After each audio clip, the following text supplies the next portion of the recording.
There was a lot of feeling in this one as well, Billy. And safe to say, over 80 minutes, this match pretty much had it all. They did well, the Sharks. Melbourne opened the scoring after about 4 minutes, and after putting 64 points on the Tigers the week before, it looked like Melbourne were just going to go on with it. This was the first try. Brilliant pass here by Munster. Grant Anderson scores untouched. And then they had a couple of outside backs go down. Jesse Ramian went down and also Stone Street.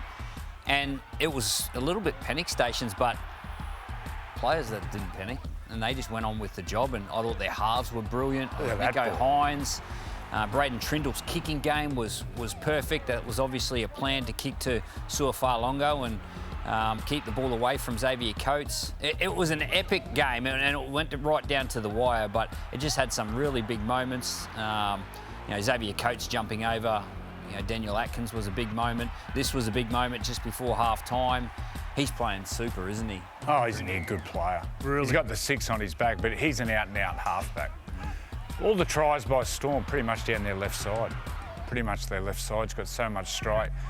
He had a bit of an off night at the back, William Kennedy. He's leading the Dally M's, but I love this game. Geez, it was a good game of footy. Could have gone either way, and in the end, they iced the game. It says a lot about what it takes to win a game when your best 2 passes are from a bench player. Yeah. Talakai come on late on the best 2 passes you've pretty much seen all year.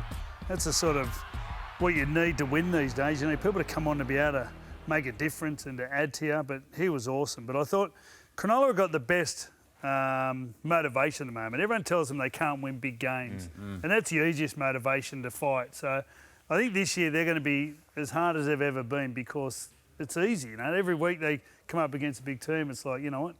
Everyone thinks we can't win. But that's their first big scalp. I think they'll gain confidence from that game. That's their first big scalp. They went down to the Raiders, the Dogs, Penrith over in Vegas.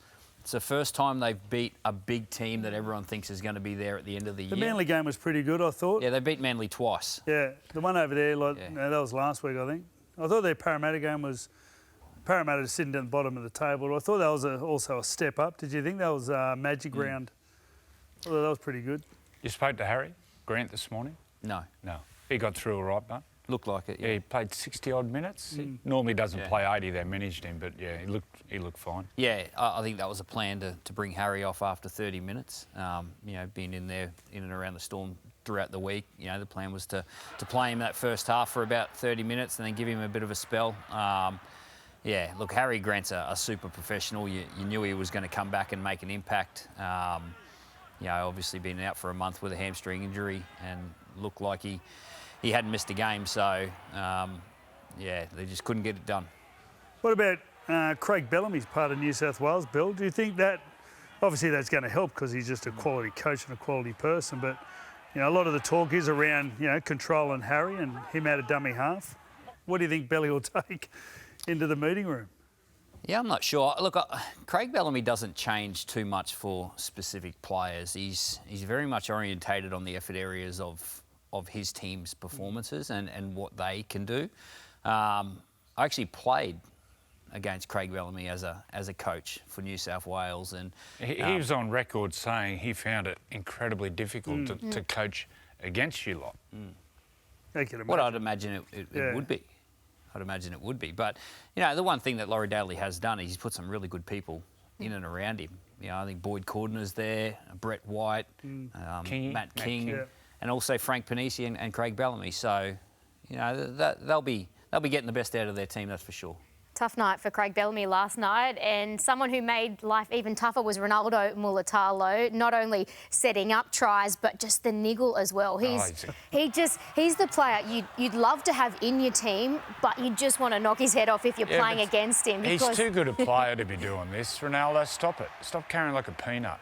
You're too good a player, and back in the dark old days, or the good old days, would he run in to be doing this when Les Davidson would be playing or Paul Harrigan? No. So I just think he should stop it. There's no need for it. He's energetic, he's enthusiastic, but just, getting in people's faces and carrying on. I think he's too good a player for it. Agree or not? Well, Gal has said that before. Gal says that he openly says that to Ron. He says, doesn't need to do don't let it distract you from your game. This was the bad one, I thought. The bad one where he stood over Paps, that's ridiculous. You know, every now and then, I thought the one with Xavier Coates because they were up against each other. I think some of it's part of him, and I think he thrives on some of it. But also, he went overboard. I'll tell you what it does do. You talk about the motivation that Cronulla have because everyone's saying that they can't win big games. That's putting pressure on your teammates because everyone that comes up against you or the teams that you do it to, that when they come up against you later on in big games, they will remember that. Yeah, as if Melbourne, if they play in a big game, that will be shown in videos. And they'll be all talking, righto, play twos when he comes in. Let's put a carton of beer on it, and he smashes him. In the good old days. That's what the used good to old happen. days, hey? Yeah, Those good old days. Good old days before mobile phones. But anyway, all right. moving forward. Moving forward and moving on to the Seagulls win over the Cowboys. And it was a gritty defensive win, wasn't it, for Manly? Freddie? Yeah, their defence was fantastic. Had a lot of ball down their end, the Cowboys. Great to see Jason Saab in space. Have a look at this. Look at this. Give me the ball. Isn't it great when you got a winger and he gets the ball and you just go, I'll go back to my spot. He hurts himself here. He slips. He hasn't been scoring many His legs lately. are too long, that's why. Well, not just running away, scoring tries. He scores one over the top of his opposite winger as well. So he jumps over. Here it is here. This is it here. Jumps over Murray Taulagi. Like that athleticism, that's the difference. You know, the quality to get the ball there. But Jason Saab, he had a wow of a game. I read an incredible stat today that Tommy Dearden, when he's played in the number 7, he's played 28 times in his career, albeit when he was at the Broncos and they came last, he's only won one game. I find that extraordinary. I find it really extraordinary. And then last night, I actually had him in the number 7 in Queensland and Cherry at 14, but after last night's performance, Cherry Evans got the 7 for sure. He needs time for sure. You could see that. Tommy Dearden. Yeah. Yeah. And the other young fella there, Jackson Purdue as well. They're new combos. You can see what Todd Payton's working towards here. Mm-hmm. This is the future. You know, Jackson Purdue and Tom Dearden in the halves long term. Both Mackay boys, both North Queenslanders, and they're both stars. So the more time they play together, the better they're going to get. Jackson Purdue is still a young lad, so he's got a lot of development left in him. But you can see where the potential of this combination is going to get to. But Jake Clifford's a North Queensland boy too, isn't he? Yeah, I can't see where he's been going that bad I think he's been to warrant, risking this move. Well, the other talking point was the right centre for New South Wales, Crichton or Turbo. Once again, I've been quite vocal about Turbo playing fullback, but it was if he was fully fit. I don't think he's anywhere near fully fit. And I know Laurie Daly on Friday night said he's going to have a conversation with him. I cannot see Turbo playing Origin because of that knee. He looks proppy. He made some errors. One where he looked like he was going to, I think it's this one here where he just drops it. I think that's a byproduct of carrying that knee. So unfortunately for Turbo, I think they'll go Stephen Crichton at right centre. There is a small problem. Stephen Crichton didn't train the day before Canterbury played against the Roosters, so he'll be carrying in an injury, and that's the benefit, I suppose, of having like 10, 11-day turnarounds.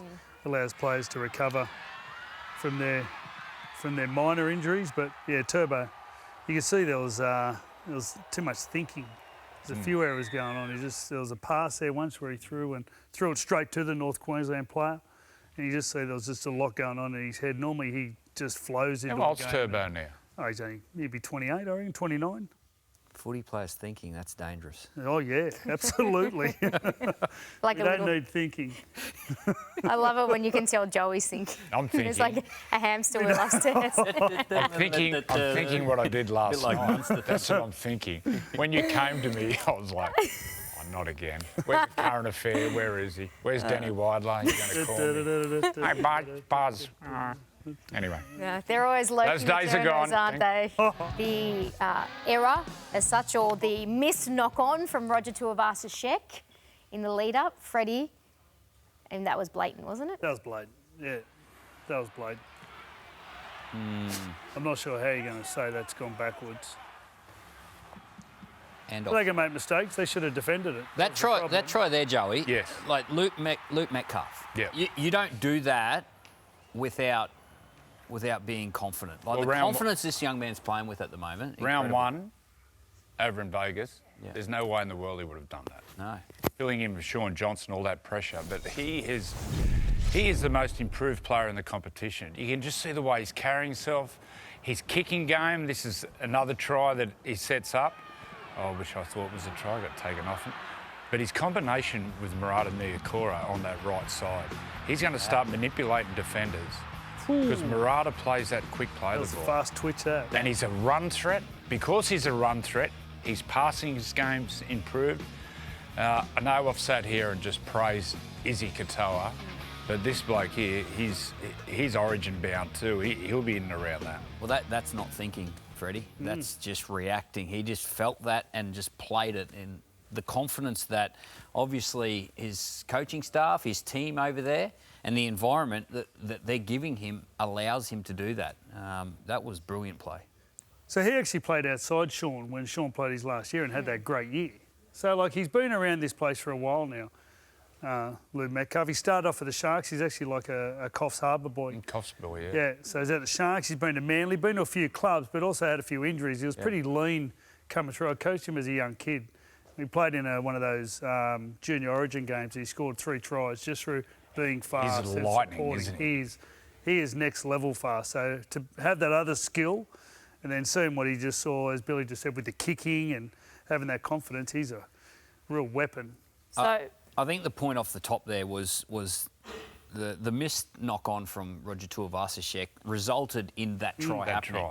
The opportunity for that try to happen was off the back of the mistake from the referee. So, look, we all know that referees make mistakes, but when they're in a tight game and they're as obvious as that and points come off the back of it, that's when it's really tough to take for the opposition. I thought the Dolphins were really good. Well, 3 times, short dropouts by the Warriors, they got them back. So they had attacking situations, but in the end, just the ball dropped the way of the Warriors. Dolphins fans... They had a lot of calls against the Dolphins. Yeah, they had a heap of calls. A couple of no tries. Yeah, there were plenty. But this man, you could see all game he was trying to find a way to get in, and when they were chasing points, you're just wondering how. And at one stage, he just said, well, he got the ball and said, well, I need to score late in the game, and he just did it. So they just couldn't get him enough situations, I found. There wasn't enough ways to get him into the game, and that also says a lot about the Warriors' defence.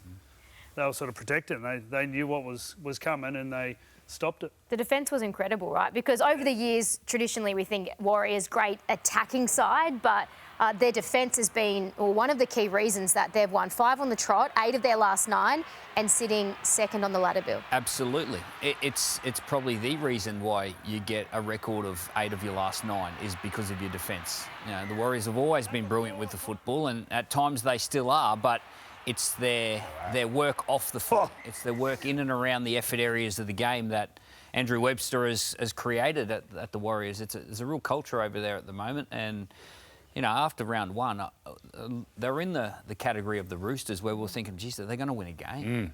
Well, now they're going to lose a game. Well, they're more chance of winning than losing at the moment. How much, Freddie, is the influence of James Fisher-Harris, do you think, on that team?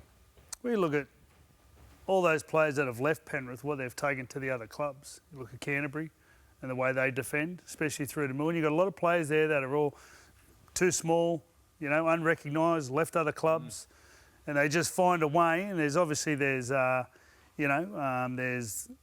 passion, all that, but there's also a lot of technique and a lot of coaching that's gone on. And the coaches, Sherrardo came from Penrith, and Andrew Webster's come from Penrith, but you can just see their desperation around the middle, and there's obviously technique to it, just stopping tries. Well, it's usually this period they go on a run during Origin period. Jeez, it's good if the Warriors are up right at the top. It's so good for the game. Imagine if they're in the grand final. They make magic round whenever they're playing. Yeah. Imagine on grand final day after the Warriors. When they're walking down Caxton Street, do you reckon the Queenslanders were bagging them or thinking, oh, we might just sit back? Auckland's just on the border. Oh, yes, it is. It's in Queensland, isn't it? Well, I tell you what was a really heartwarming moment, speaking of how much the fans love their footy, but there was this one little beautiful kid who had a sign for Adam Pompey in the crowd. And then when they were on the bus, he said, stop the bus, because that beautiful little kid was on the street. And he went up to meet him and shook his hand. Well, he had a run. He had a run in the second half, which I reckon won him the game. There was a run coming out of trouble. He broke through, I reckon, 4 or 5 tackles out of Pompey. He's a good It player. was a game changer. He just took all the pressure off him and all the stress. So, wow, that's just so cool. Yeah. Big moment there for Cal and the kids and Dane himself and his family. So, unfortunately, the Knights couldn't get it done for him, but yeah, he'll be looked back on that. And to know that he's one of 54 players to play 300 games in our wonderful game, I think that's a huge achievement. I was there at the start. I was coaching the Roosters, and we got Dane Gagai and his father down, sat him down on the beach at Bondi and said, why you should come to the Roosters and play. And he didn't come to us. Just sitting there looking, this is all I did. Bondi Beach, mate. Have a look at that. You don't want to be here. Well, his dad was his hero. He looked up to his dad. Played for the Broncos too, didn't I think he had a year at the Broncos, but had a wonderful sort of country career up there in Queensland. So. He started there. He had a couple of years at Broncos, and then Newcastle South. Yeah. And then back. You know what he is? The bigger the game, the better he gets. Well, Origin. And coming out of trouble, some of those tough runs where he pinball off. Mate, gets him behind your ruck. And, even my last couple of years there, you couldn't defend it. You think, you say, righto, Gags is going to do this. Mate, just in behind, bounce. Quick play of the ball, bang, quick play.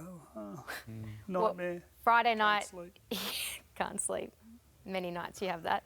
But Friday night, it was just all Mitchell Moses and Zach Lomax, their first time playing together for the Eels, the boys on the Levels Network. So Willie Mason and Justin Horrow used the term Momax. So this might catch on, but gee, they were good together. Eels fans, there is a good team building there. Obviously, the gun players are getting on the field together. That's been a real key. Moses unlocks everyone. He unlocks, the outside backs, but mostly he unlocks Dylan Brown. Takes the responsibility and the stress off Dylan Brown. When he's there, Moses, stating the obvious, they're a completely different team. Geez, I reckon this bloke's got a future. Yeah. Either in the centres or the back row. Big and strong. But world-class player, Mitchell. There's so much better there. The inclusion of those two great players, they're representative players, they make a huge difference. But I can see the work that Jason Rolls putting into this team coming through now. I think the right edge, the Lomax and Will Penasini decision of their positions has been one that he's handled really well. And the other thing is, a couple of the younger guys he's helped develop. Iongi at fullback, he is a wonderful player. He's probably their most consistent player over the first 11 games. And Kautonga, the left back rower, he's doing some wonderful things as well. So I can see the green shoots coming through from Jason Rolls' coaching and just some of the way that he's handled some situations, even the Dylan Brown situation, he's handled that well. So they're a footy team. This didn't surprise me, this performance. I think they're a wonderful team, and to be honest, I thought they would be higher up the ladder than where they are. Joey, what's going wrong at the Knights? Where to now? I mean, many question marks, but do you have any answers or some answers? Well, firstly, they've got to work out who their halves are. Once again, they've changed the halves. Tyson Gamble's not a halfback. He's a really good 14, and he can play 5'8", or he can play lock. This young guy on debut, Fletcher Hunt, made some boo-boos, but put his body on the line. He had a debut. But work out who your 7 is, especially, whether it's Cogger or whether it's Jackson Hastings. We know Jackson. Would you bring him back in? Well, I haven't seen him play New South Wales Cup and what he's doing. But one thing about Jackson, he's polarising, as we all know, but he can get you around the park. He'll organise, he can get a game plan on, he kicks well, he brings other players into play. Adam O'Brien in the press conference pretty much poo-pooed that, said he won't be back. But they've got to work out. Because he's polarising? Do you think that's because of his personality? Well, there's rumours about certain feuds and all this, which I couldn't give a rat's. Whoever's the best number 7, put him in there and leave him there, because there's no stability in the key players. I feel for Kalen, because as a fullback, Bill, you need someone providing to Kalen to get him in space. And he looks really frustrated, Kalen. I feel for him. Well, late in the game, he nearly got his head taken off from a really poor pass. Yeah, it just looks a little bit messy. It looks disorganised and untidy at times. They look like they've got hardly any confidence as a footy team. Very individual. They miss some middles. But on paper, their forward pack was as good as ever. But the forward pack's rolling forward. It's just the polish on the end of the set, the kicking game, the organisation, and once again, it comes down to who's playing in the number 7 jersey. I don't know whether Cogger was dropped or whether he's injured, but I found that when I found out that Tyson was halfback, I sort of raised an eyebrow. But yeah, find out who your 7 and 6 is, lock them in and leave them there. All right, well, a bit of soul searching for the Knights over the coming few weeks, that is for sure. So if you can drag the players away from that space and the fullback folds in behind and get some players skipping back through there, that's where Bronson Sherry got his try. There's 2 tries. And also Burton. Burton went straight back into that space. So it's a bit of a tactic. Momentum. But Teddy was a long way, wasn't he? Like on both of those tries, Teddy was a long way. So obviously he's thinking a kick out. He didn't do anything wrong. That's the template of what fullbacks do these days. They park themselves in the defensive line. The defensive line looks thicker, and then they get the advantage out wide. But if you drop some players back underneath, there can be some space there. We've seen the last 2 weeks momentum, the way it shifts. The Knights and the Titans, Canberra against the Bulldogs last week, and then the other night we saw this. The way the momentum swings, and then the opposition. It seems to me when the opposition, when it swings, they stop playing. They feel the pressure. And I thought this would happen in the second half. They were using the ball, the Roosters, and they troubled them with offloads, and then once the momentum shifted, I feel like they started to make some silly errors, and then they stopped playing. But momentum is so important. The Sharks were good at that last night, I thought. I didn't think they stopped playing. And I thought actually Manly were very similar as well. They sort of just kept going and chasing points. This is a great game. It was a great game, wasn't it? And the atmosphere. Like the Bulldogs, towards the end of the year, come semi-final time, they're going to be hanging off the rafters. And they play the Roosters in the semi, Freddie. Good luck. You might need a security guard with it. Joey, you mentioned the Burton torpedo. Yes. JT and I spoke to him before the match, and JT said, please, please, please give us at least one. And he said he would. But given that he nails them so well, why do you think we're not seeing more from Matt Burton? I have no idea. When I was kicking, I always put myself in the fullback situation and think, what wouldn't I like to catch? And the number one is the torp or the floater, because nowadays you're protected if you jump. The fullback cannot jump for a torpedo and floater because they move so much. So not only are they hard to catch, you're fair game. If your kick chase get down there, you can tickle their ribs up. Billy, as a fullback, what are you thinking when that's coming your way? I played against Joey, and he was probably the easiest kicker to defend against. So. Thank you. Thank you. Thanks, Bill.